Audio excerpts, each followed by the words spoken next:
On the night of February 3, 2023, a Norfolk Southern freight train is barreling through Ohio at around 50 miles an hour, and somewhere around car number 23, a wheel bearing is getting hotter and hotter with every passing mile.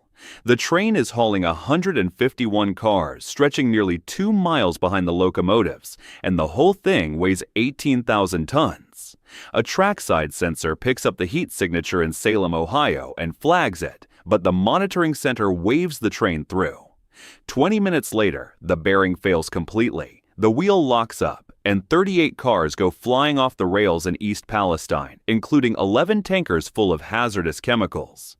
You know the rest of that story, but here's the thing that keeps nagging at me. That train, the one that turned a small Ohio town into a national emergency, weighed 18,000 tons and stretched nearly 2 miles. And in the modern American freight rail industry, that's considered a normal train, average even. The big ones can run 3 miles long and push past 20,000 tons. A generation ago, a train half that size would have been considered massive. Eddie Hall, the president of the Brotherhood of Locomotive Engineers, put it pretty plainly when he said that a typical freight train used to be about 1.5 miles long and weigh around 6,000 tons. Now they're pushing 3 miles and 20,000 tons, and nobody seems to have asked the obvious question. At what point does a train become too heavy to safely operate? So I started digging into the physics of this. And it turns out there's a formula that railroad engineers have been using for over a century to figure out when a train is about to jump the tracks. A French engineer named Nadal came up with it back in 1908, and it's still the industry standard today. The basic idea is this. Every wheel on a train car has 2 forces acting on it. There's the vertical force pushing down, which is just the weight of the car pressing on the rail. And there's the lateral force pushing sideways, which happens whenever the train goes around a curve or the cars start shoving against each other. Nadal figured out that if the sideways force gets too high compared to the downward force, the wheel starts climbing up the inside edge of the rail instead of rolling along on top of it. And once that happens, you're about half a second away from a derailment. The engineers call this the L/V ratio. Lateral force divided by vertical force, and they've got guidelines that say it should never go above about 0.82. Go higher than that on a curve, and the physics take over. The wheel climbs, the car tips, and everything behind it starts piling up. Now here's where it gets interesting. The vertical force in that equation comes from the weight of the car.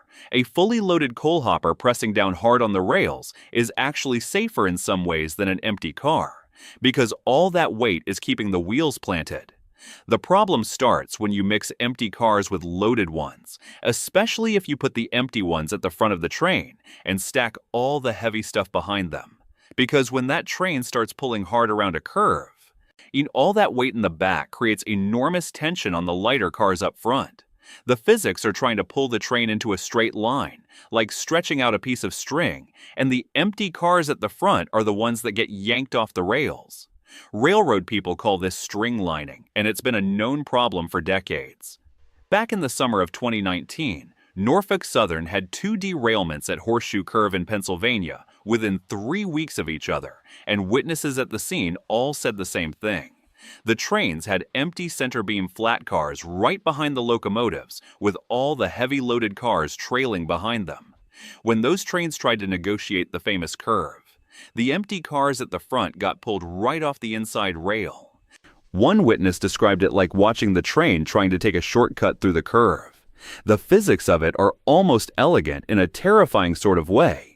The opposite problem is something called jackknifing, which happens when a train is being compressed instead of stretched. Picture a long train descending a steep grade with the engineer applying the brakes. The cars at the front slow down first, but the heavy cars at the back keep pushing forward, and all that momentum has to go somewhere. The train starts bunching up like an accordion, and if the compressive force gets high enough, the cars in the middle can get shoved right off the outside of a curve. The engineers measure this with something called buff force, and once you get past about 225,000 pounds of compression, you're in dangerous territory. This is why train makeup matters so much, and why experienced engineers will tell you that building a train properly is just as important as running it properly. The order of the cars, the distribution of weight, where you place the loaded cars versus the empties, all of it affects how the train handles on curves and grades. The safest configuration is to have the weight distributed as evenly as possible throughout the train, with heavier cars alternating with lighter ones.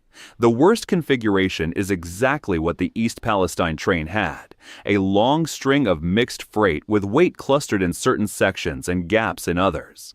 The thing is, building trains properly takes time. You need to sort cars at the yard, shuffle them around. You make sure the weight distribution works for the specific route the train is going to take. And time is money in the freight rail business. Under precision-scheduled railroading, the efficiency model that's taken over the industry in the past decade, the pressure is always on to get trains built faster and get them out the door. The workers who used to have an hour to inspect a train and verify its makeup now have 15 minutes, sometimes less. The yard crews who used to sort cars carefully are working with skeleton staffs and impossible deadlines. Meanwhile, the trains keep getting longer and heavier. There's no federal limit on how long or heavy a freight train can be. The railroads are free to run them as big as they want, and they keep pushing the envelope because longer trains mean fewer crews, fewer locomotives, and better numbers for Wall Street. The Government Accountability Office found that average train lengths increased by about 25% between 2008 and 2017, and they've kept growing since then. Some railroads now routinely run trains over 3 miles long, which creates all sorts of problems that shorter trains never had to deal with. A 3-mile train takes over 6 minutes to clear a grade crossing. The front of the train can be climbing a mountain while the rear is still descending into a valley, which creates enormous and constantly shifting forces throughout the consist. The engineer in the lead locomotive is working with information that might be 10 or 15 minutes old by the time it affects the cars at the back. And when something goes wrong, when a wheel bearing fails, or a coupler breaks, or a car derails, the engineer might not even know about it until the whole train has already come apart. The Australians figured out how to run truly enormous trains, but they did it with purpose-built infrastructure, dedicated routes, and specialized equipment designed from the ground up for heavy-haul operations.